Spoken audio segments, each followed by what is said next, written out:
تم نے ان لوگوں کو بھی دیکھا جو بہت اپنی پاکیزگی نفس کا دم بھرتے ہیں،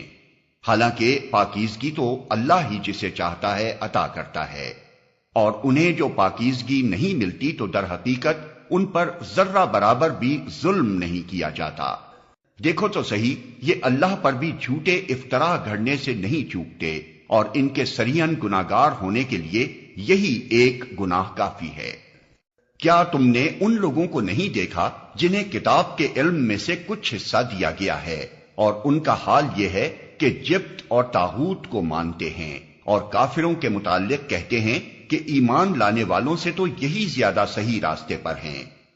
ایسے ہی لوگ ہیں جن پر اللہ نے لعنت کی ہے، اور جس پر اللہ لعنت کر دے پھر تم اس کا کوئی مددگار نہیں پاؤ گے۔ کیا حکومت میں ان کا کوئی حصہ ہے؟ اگر ایسا ہوتا تو یہ دوسروں کو ایک پھوٹی کوڑی تک نہ